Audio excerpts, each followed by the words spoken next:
Good morning, everybody. This is Kevin. Thanks for joining me at Midwest Woodcraft. I'm coming to you from the Goddard place down in Anna, Illinois. Really nice little cabin. We kind of found this last minute, luckily. Got a nice little pond out back. Really nice, quiet place. So if you're looking to come down to Southern Illinois, I suggest you check them out. Real nice people. They do live here on the property. They're right there to take care of anything. They just kind of left us alone, let us do our own thing. And we talked to the gentleman briefly Friday when we got here, and he was real friendly, real cordial. He showed us the details on the cabin and then just kind of left us alone and left us to ourselves. So real nice people. I recommend you check them out. Anyhow, the reason I'm here is recently I was tagged by my good friend Brian Sells from English Mountain Outdoors, and he tagged me in a 8 questions and 5 tags video. In this video I'm supposed to answer 8 questions and then tag 5 more YouTubers to keep the chain going. So we'll get started here. I was really interested in Brian's answers. I found that I have a lot of the same answers actually for a lot of them. But question number 1, most memorable camp. Now I'm not sure if they mean memorable camping trip, most memorable camping spot, really what they're going for here. So I'll throw out a little bit of both. When I was younger, in my late teens, a good friend of mine and I, his father had some property along a real nice creek, and we went down there. There was a big cottonwood tree that had fallen kind of right along the edge of the creek. Well, we had a little 10 or 12 foot john boat with oars, paddles. So we'd paddle that up down the creek, do our fishing and stuff like that. Well, we just thought that was the coolest thing ever. So we took our axes and our saws down there, and we started hacking off all the limbs and everything. We made us a nice little dock. We left a couple tie-off points there and everything. Really worked out cool, and we just thought that was the coolest thing ever. We had a nice little fire ring down there, camping spot. Wasn't really into the bushcraft thing so much then, but we had a blast doing it, and it was a really good time. Awesome memories. More recently, I've got a lot of awesome camping trips with the kids, with Beth and her kids. A lot of great memories there. But as far as bushcraft related camping trips, I'd have to say the first time I actually went out to a group camping trip, met my good friend Ryan Rose, David Rigsby, Joe Wilson was out there, and a whole slew of others. Very welcoming people. I got out there, I was all nervous. I'd never really set my shelter up in front of anybody or done anything in front of anybody before, so I was real nervous when we got out there and set up our camp, and everybody was just awesome. Treated us like family, and they've been friends ever since. True lifelong friends. So that's definitely a camping trip that I'm glad I decided to go to. But other than that, I usually always have a really good time camping, but those are just a couple of very memorable camping spots and camping trips. Question number 2, solo or social camp? Well, for me, I used to always like to go out solo. I'm still not a big fan of the big group campsites, like you go to the state parks and things like that, and you pull up there and everybody's just kind of corralled in there, packed in there. I'm not a big fan of that. But there's a lot to be said for camping in a group of like-minded people. I've had a lot of nice campouts.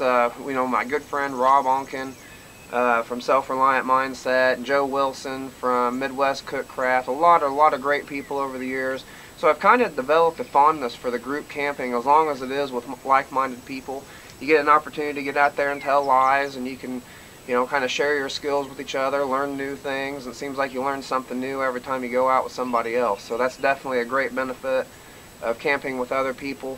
A lot to be said about the solo camping though. Still like to get out there and do it solo every once in a while. It kind of hits that reset button, puts things back into perspective for you. So I really just enjoy camping. As the kids have gotten older, had a lot of family camping trips, so the solo trips have kind of went by the wayside, but I still try to get out there every once in a while, just to hit that reset button.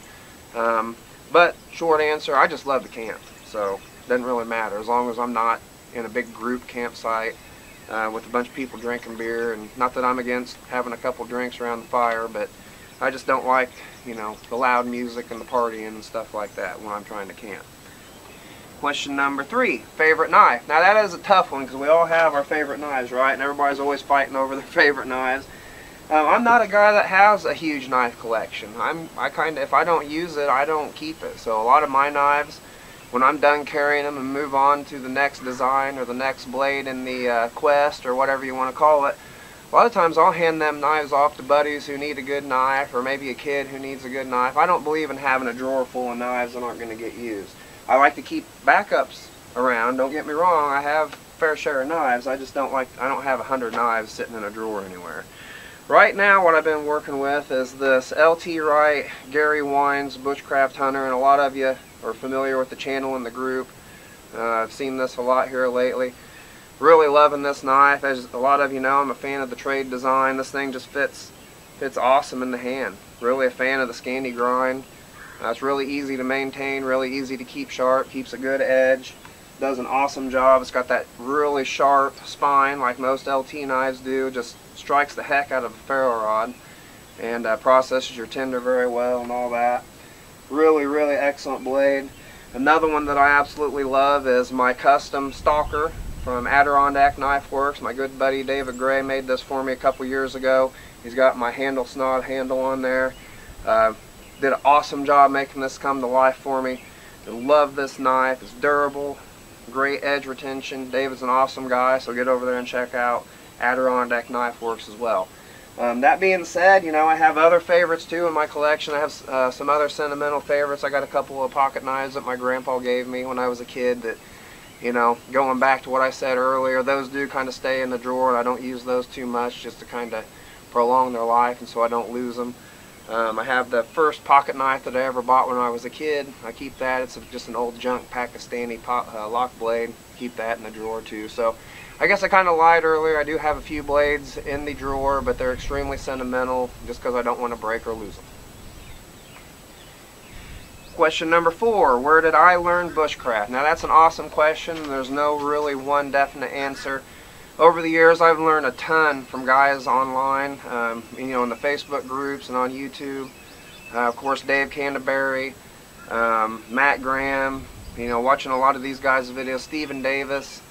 David Wendell from Bushcraft on Fire in the early days was a huge influence. He kind of showed me you could hone these skills if you didn't have a whole lot of time. You could just go right out to your backyard and fire pit and practice a lot of this stuff. So that was really important for me. But yeah, there's no one definite answer there. I picked up a little bit from everybody. My good friend Ryan Rose, I picked up a lot from him over the years. It seems like I always pick up a little tip or a little trick from a beginner that I wasn't aware of, and those seem to be the things that amaze me the most.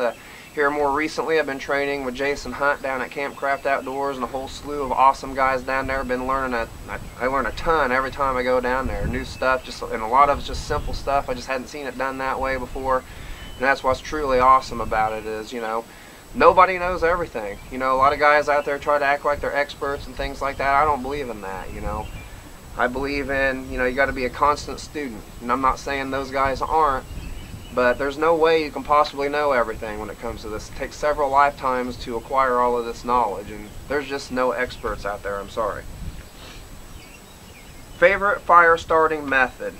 Man, I just like to make fire. I mean, I like to make fire any possible way I can figure out a way to do it. My absolute favorite way to do it is probably bow drill.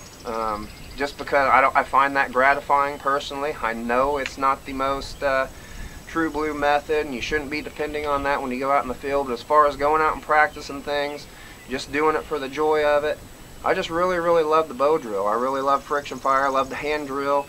Flint and steel's a lot of fun, and of course the old go-to, the ferro rod. I really enjoy using the ferro rod too. I love teaching people to use the ferro rod because in my opinion that's a very important tool. So you know, just about any way I can think of to make fire I like to, but those are probably my favorite ways.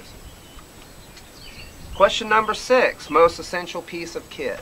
Well, in my opinion, physical kit items are kind of interchangeable depending on your situation. I'm always going to want to have my knife. I'm always going to want to have my way to start a fire. Of course, cover, and you know, that kind of goes back to the 5 C's concept. I don't know if you can honestly say one was any more important than another because different situations dictate what you might need. You know, if it's cold and wet, you're going to need to make a fire real quick. You're going to need to get yourself covered up out of the rain, out of the snow. If it's hot, you know, and dry, you're going to need that container to get a way to start your fire, to get your water going. You're going to need that cover to get out of the sun. So those are kind of interchangeable. I think the most important kit item is your attitude, your mental toolbox. To me, that's it. I mean, if you can't perform mentally, then all the kit items in the world aren't going to do you any good. When you're in a bad situation, you always tend to perform at the lowest level of your training, and that's why it's important to get out and practice your skills, your fire skills, setting up your shelters, especially those basic core skills. You know, make your lowest level of training a relatively high level of training. That way, if you do get caught out in the suck, you don't have too hard of a time. You're just out there and it sucks for a couple days. They don't find you dead. Question number 7, do I keep a bug out bag in my car? Well, honestly, that's something that I'm not the best at. I gotta admit, most of the time my basic kit is with me in the car. I pretty much take it everywhere I go, literally. So yes and no, I do not have a set bug out bag specifically set up for our vehicle, and that is something that I probably should do. That's a good idea, you know, especially if you work in the city and you're going to have to hike miles out of the city to get home. You know, have a comfortable pair of shoes if you have to wear work shoes, you know, at work, dress shoes or something at work, or boots. You know, you're going to have comfortable clothes to hike in. You know, make sure you have a little bit of water, maybe some snacks, you know, and then at least them basic 5C items, just in case something happens between point A and point B. So, yes and no. I need to be better about that, admittedly. Question number 8, alcohol, wood, or gas stoves. Well, to be honest with you, I don't use stoves a whole lot. Most of the places I frequent, I can have a fire. I really enjoy cooking on the fire. That's just kind of the way I do it. But that being said, I do hike several state parks where I cannot have a fire, especially certain times of the year, and I carry an alcohol stove in that situation. I'm not saying that's the best thing for me to be carrying. That's just what I got, so that's what I go with. It always seems to boil my soup just fine, so works out pretty good. Now to the tags. I am going to tag, I wrote some of them down here and some of them I didn't, so hopefully I don't forget here. I'm going to tag Rob Gray at Mitten State Bushcraft. So Rob, I know you're getting ready to have surgery, buddy, so hopefully you can get this done before you go under the knife. And by the way, have a speedy recovery, and I hope to see you down at Campcraft here very soon. I'm going to go also my good friend Michael Denny from Appalachian Fieldcraft. He's very new on the YouTube scene. I'm not even sure if he's got any videos, but I just put him on the spot, so he's going to now. I'm also going to tag my good buddy Rob Unken from Self-Reliant Mindset, my friend David Gray from Adirondack Knife Works, and Russell Wood from AdventureCraft Outdoors. Russell hasn't put anything out in a while, and I think it's time for him to dust off his camera and get out there. So you guys have been tagged. I can't wait to see what you come up with. I appreciate you tagging me in this, Brian. Appreciate everybody watching. Hopefully I wasn't too long-winded. I always appreciate you tuning into our videos. If you like what you see here, hit like, click subscribe, leave us a comment down below. We always really love hearing what you have to say. This is Kevin. Thanks for watching.